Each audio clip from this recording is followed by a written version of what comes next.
أعوذ بالله من الشيطان الرجيم كذبت عاد المرسلين عاد نے رسولوں کو جھٹلا دیا اذ قال لهم اخوهم هود جب ان سے ان کے بھائی ہود نے کہا الا تتقون کیا تم ڈرتے نہیں ہو انی لکم رسول امین بلا شبہ میں تمہارے لیے امانت دار رسول ہوں فاتقوا اللہ وأطیعون تو اللہ سے ڈرو اور میرا کہا مانو۔ فرمایا کہ نوح علیہ السلام کی قوم کے بعد جو قوم سب سے پہلے ہلاک ہوئی وہ قوم عاد ہے۔ عاد ایک شخص تھا جو نوح علیہ السلام کے ساتھ کشتی میں بیٹھنے والے لوگوں کی اولاد میں سے تھا، اور اس کی اولاد کو اللہ تبارک و تعالیٰ نے بڑی ترقی عطا فرمائی، بڑے لمبے انہیں قد عطا کیے گئے، بڑی دولت اور بڑا مال دیا گیا، اور بہت مضبوط اقتدار انہیں عطا فرمایا گیا آزمائش کے لیے۔ قوم عاد جو ہود علیہ السلام کی قوم تھی، ان کو عاد اولیٰ کہا جاتا ہے، اور قوم سمود کو عاد ثانیہ کہا جاتا ہے، کیونکہ قوم سمود عادیوں میں سے جو لوگ مسلمان ہو گئے تھے اور بچ گئے تھے عذاب میں، ان کی اولاد سے پھر قوم سمود پیدا ہوئی۔ ان کا مسکن حضرموت یمن کے علاقے میں، آج کل وہاں ایک صحرا ہے جسے الربع الخالی کہتے ہیں۔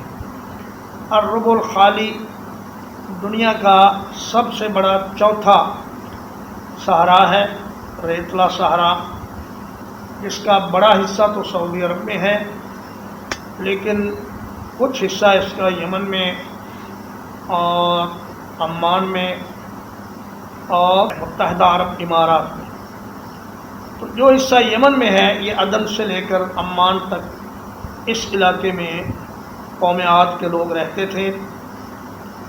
تو ان کو اللہ تبارک و تعالیٰ نے نوح علیہ السلام کی قوم کے بعد زمین میں اقتدار عطا فرمایا۔ حضرت ہود علیہ السلام نے فرمایا کہ وَاذْكُرُوا إِذْ جَعَلَكُمْ خُلَفَاءَ مِنْ بَعْدِ قَوْمِ نُوحٍ وَزَادَكُمْ فِي الْخَلْقِ بَسْطَةً فَاذْكُرُوا آلَاءَ اللَّهِ، کہ اے میری قوم یاد کرو جب اللہ نے قوم نوح کے بعد تمہیں زمین میں جگہ دی، تمہیں آباد کیا، اور تمہیں تخلیق میں اور تمہارے جسموں میں تمہیں بڑا بنا دیا۔ کہتے ہیں ان کے قد 60 ذراع کے برابر تھے یا اس کے قریب تھے۔ بعض لوگوں نے کہا 300 ذراع تھے، بعض نے کہا زیادہ، لیکن وہ باتیں غلط ہیں، اس لیے کہ نبی کریم صلی اللہ علیہ وسلم نے فرمایا کہ ان اللہ خلق آدم طولہ 60 ذراعا، اللہ نے آدم علیہ السلام کو پیدا کیا جبکہ ان کا قد 60 ہاتھ تھا۔ ہمارا جو ذراع ہے یہ انگلیوں سے لے کر کوہنی تک یہ تقریباً 1.25 میٹر بنتا ہے، لیکن اگر ان کا ذراع شمار کیا جائے تو وہ پھر بہت زیادہ ہو جاتا ہے۔ تو یہ 60 ہاتھ آدم علیہ السلام کا قد تھا، اور فرمایا اس کے بعد پھر مسلسل مخلوق کے قد گھٹتے چلے جا رہے ہیں، حتیٰ کہ ہمارے دور تک آتے یہ قد کوئی تقریباً 6-7 ذراع رہ گیا ہے، یا جسے ہم 5-6 فٹ کہتے ہیں، تو ان کے قد بہرحال لمبے تھے، اور جب یہ ہلاک ہوئے تو اللہ نے ان کو کھجور کے لمبے لمبے تنوں سے تشبیہ دی ہے، اور فرمایا ارم ذات العماد التی لم یخلق مثلھا فی البلاد، یہ بڑے بڑے اونچے ستونوں والے عمارتیں بناتے، اور یہ فنون تعمیر میں بڑے زبردست کاریگر تھے، اور بڑی بڑی اعلیٰ بلڈنگیں بناتے، اور بڑے مضبوط گھر بناتے، اور ایسے ایسے شاندار محلات اور قلعے تعمیر کرتے کہ آج کے ترقی یافتہ دور میں بھی ایسے محلات بنانا ایک دشوار کام ہے۔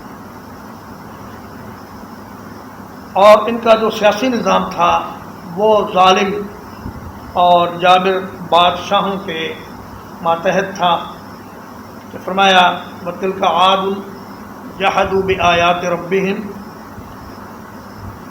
وَعَصَوْا رُسُلَهُ وَاتَّبَعُوا أَمْرَ كُلِّ جَبَّارٍ عَنِيدٍ، فرمایا کہ عاد والوں نے رسولوں کی مخالفت کی اور بڑے بڑے جابر بادشاہوں کی فرما برداری میں وہ لگے رہے۔ بہرحال انہوں نے ہود علیہ السلام کی دعوت کو جھٹلا دیا، جو کہ انہی کی قوم میں سے ایک فرد تھے۔ انہوں نے کہا اے میری قوم، میں تمہاری طرف اللہ کا امانت دار رسول ہوں، چنانچہ تم اللہ سے ڈرو اور میری اطاعت کرو، میرا کہنا مانو۔ تو معلوم ہوا کہ انبیاء کی جو بعثت ہے اس کے مقاصد میں بنیادی طور پر توحید باری تعالی، معرفت الہی، اور لوگوں کو رسولوں کی اطاعت کی دعوت دینا ہے۔ اور اگلی آیت میں یہ فرمایا کہ رسول دنیاوی طمع سے بے نیاز ہوتے ہیں، انہیں کوئی دنیا کا لالچ نہیں ہوتا۔ وما اسألکم علیہ من اجر، اور میں تم سے اس کام پر کوئی معاوضہ طلب نہیں کرتا۔ ان اجری الا علی رب العالمین، نہیں ہے میری مزدوری مگر رب العالمین کے ذمے۔ فرمایا ایسا بے طمع اور ایسا بے غرض انسان جو تمہیں بغیر کسی لالچ کے اللہ کی طرف بلاتا ہے، اس کی بات مانو اور اس کی مخالفت سے ڈرو اور اس کی اطاعت کرو۔ اتبنون بکل ریع، کیا تم تعمیر کرتے ہو ہر اونچی جگہ پر، آیتن تابسون، ایک یادگار بلا فائدہ۔ بکل ریعن کا مطلب ہے کہ اکثر بلند مقامات پر، ری کا معنی بلند پہاڑ یا بلند ٹیلہ یا کھلا راستہ یا پہاڑی راستہ۔ فرمایا ہر نمایاں جگہ پر تم ایک یادگاری عمارت بنا دیتے ہو، اور ہر بلند جگہ پر کوئی عمارت بن نہیں سکتی، لیکن للاکثر حکم الکل، اکثریت کے لیے کل کا حکم ہوتا ہے۔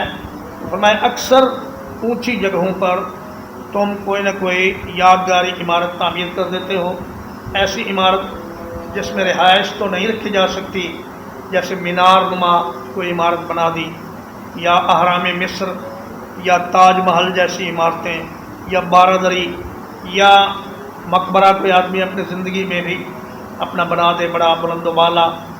تو یہ یادگاری عمارتیں، ان کو اللہ کے نبی نے ناپسند فرمایا، اور فرمایا کہ تم اپنی دولت اور اپنی شوکت کے اظہار کے لیے خواہ مخواہ فضول یادگاریں تعمیر کرتے چلے جا رہے ہو، اور یہ کام تم بالکل بے فائدہ اور لا حاصل کرتے ہو۔ وَتَتَّخِذُونَ مَصَانِعَ، اور تم شاندار محلات بناتے ہو، لَعَلَّكُمْ تَخْلُدُونَ، شاید کہ تم ہمیشہ رہو گے۔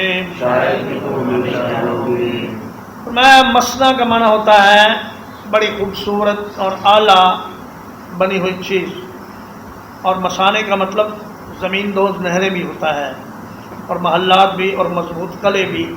فرمایا تم ایسی ایسی بلڈنگیں بناتے ہو کہ ساری زندگی اس کو سنوارنے میں اور بنانے میں لگا دیتے ہو، اور ایسا لگتا ہے کہ تم ان میں ہمیشہ رہو گے اور کبھی انہیں چھوڑ کر نہیں جاؤ گے۔ تو انسان ساری زندگی اپنی کوٹھی کو ہی بناتا رہے اور اپنے گھر کو ہی سنوارتا رہے تو یہ بھی اللہ کو پسند نہیں ہے۔ ایک ضرورت کے مطابق گزارے کے لائق مکان آدمی کے پاس ہونا چاہیے، لیکن اس پر بہت زیادہ پیسہ صرف کرنا یہ کوئی پسندیدہ بات نہیں ہے۔ حضرت ابو الدرداء رضی اللہ تعالیٰ عنہ دمشق کے ایک محلے غوطہ میں تشریف لے گئے اور دیکھا کہ وہاں لوگوں نے بڑی بڑی بہترین بلڈنگیں بنائی ہوئی ہیں۔ تو آپ نے فرمایا لوگوں مسجد میں جمع ہو کر میری بات سنو، اور فرمایا کہ دیکھو اے غوطہ والو، تم لوگ بڑی بڑی بلڈنگیں بناتے ہو، ایسی بلڈنگیں جن میں تم رہتے بھی نہیں، اور ایسی چیزیں جمع کرتے ہو جنہیں تم کھاتے بھی نہیں۔ اور فرمایا دیکھو قوم عاد نے کیسی کیسی بلڈنگیں بنائی، وہ عدن سے لے کر عمان تک گھوڑوں کے اور اونٹوں کے مالک تھے، اور آج ان کے کھنڈرات بھی دنیا سے مٹا دیے گئے ہیں۔ آج ان کی جائیداد کو یا ان کی وراثت کو کوئی 2 درہم میں بھی خریدنے کے لیے تیار نہیں۔ تو کہا کہ تم نے یہ سمجھ لیا ہے کہ تم ہمیشہ ان مکانات میں اور ان محلات میں رہو گے۔ میرے بھائیوں، آخرت کا فکر کرو اور دنیا کے ان مکانات میں اور ان محلات میں زیادہ پیسہ اور زیادہ توجہ صرف نہ کرو۔ وَإِذَا بَطَشْتُمْ بَطَشْتُمْ جَبَّارِينَ، اور جب تم پکڑتے ہو تو بڑے بے رحم ہو کر پکڑتے ہو۔ فرمایا تمہارے آس پاس کی کمزور قومیں ہوں یا تمہارے اندر کے کمزور لوگ ہوں، جب تم انہیں پکڑتے ہو تو بڑی بے رحمی سے پکڑتے ہو اور بڑی سنگ دلی سے انہیں قتل کر دیتے ہو۔ نبی کریم صلی اللہ علیہ وسلم نے فرمایا کہ مومن قتل کرتے وقت بھی ایک بہترین رویے کا مظاہرہ کرتا ہے، اور فرمایا کہ ان اعف الناس قتلۃ المؤمنون، کہ تمام لوگوں میں سب سے عمدہ طریقے سے قتل کرنے والے مومن اور مسلمان لوگ ہوتے ہیں۔ وہ اگر کسی کو قتل بھی کرتے ہیں تو ایذا دے کر نہیں کرتے، اور تیز دھار آلے سے قتل کرتے ہیں، چاہے کسی انسان کو قتل کرنا ہو یا کسی جانور کو ذبح کرنا ہو تو اس کو بھی تکلیف نہیں دیتے۔ لیکن تم لوگ جب کسی کو پکڑتے ہو تو اسے اذیتیں دے دے کر مارتے ہو اور بڑی بے رحمی سے اس پر تشدد کرتے ہو اور اس کے ساتھ بہت برا سلوک کرتے ہو۔ فاتقوا اللہ وأطیعون، تو اللہ سے ڈرو اور میرا کہنا مانو۔ واتقوا الذی امدکم بما تعلمون، اور اس ذات سے ڈرو جس نے ان چیزوں سے تمہاری مدد کی جنہیں تم جانتے ہو۔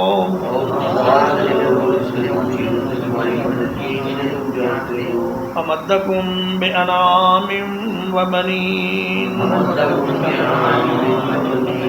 اس نے تمہاری مدد کی چوپایوں کے ساتھ اور بیٹوں کے ساتھ۔ وجنات وعیون، اور باغات کے ساتھ اور چشموں کے ساتھ۔ انی اخاف علیکم عذاب یوم عظیم، بلا شبہ میں تم پر ڈرتا ہوں ایک بڑے دن کے عذاب سے۔ فرمایا اس اللہ سے ڈرو جس نے تمہیں بے شمار نعمتیں عطا فرمائی ہیں۔ اس نے تمہیں مال مویشی، جانور، اونٹ، گھوڑے اور گائے بکریاں عطا فرمائی ہیں، اور بیٹے عطا فرمائے ہیں۔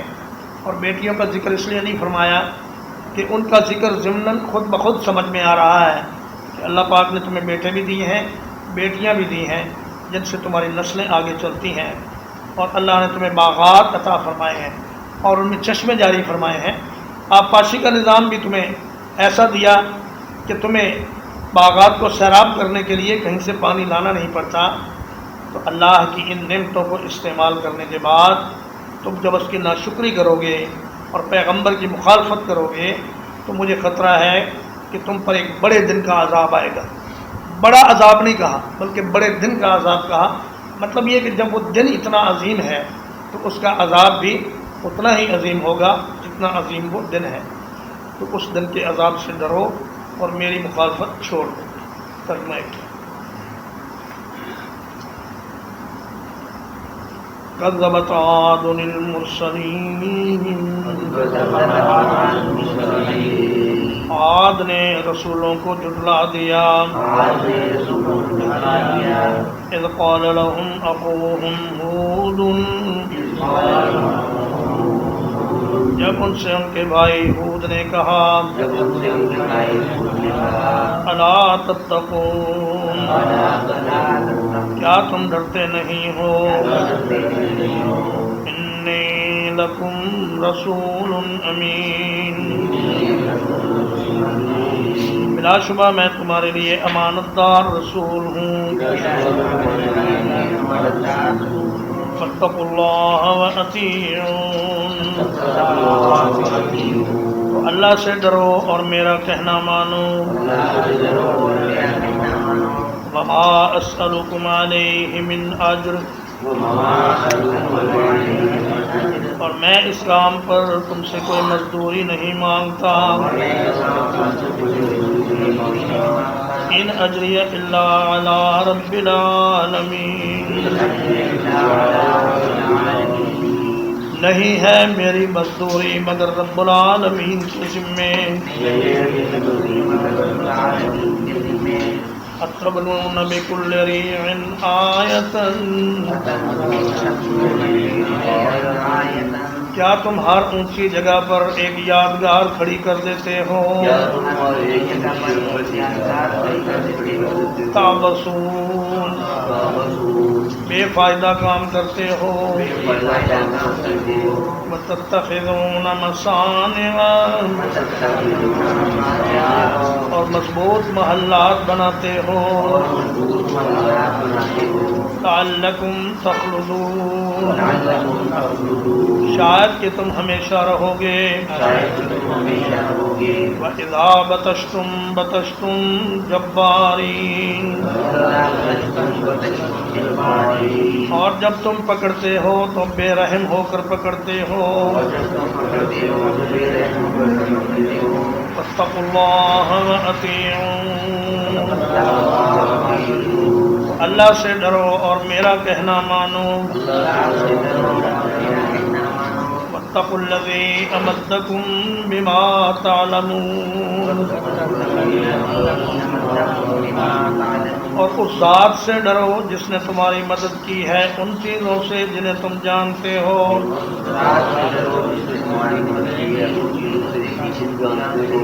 امدکم بانعام وبنین، اس نے تمہاری مدد کی ہے چوپاؤں سے اور بیٹوں سے. وجنات وعیون، اور باغات سے اور چشموں سے. انی اخاف علیکم عذاب یوم عظیم، بلا شبہ میں تم پر ڈرتا ہوں ایک بڑے دن کے عذاب سے. صلی اللہ علیہ نبینا محمد وآلہ وصحبہ.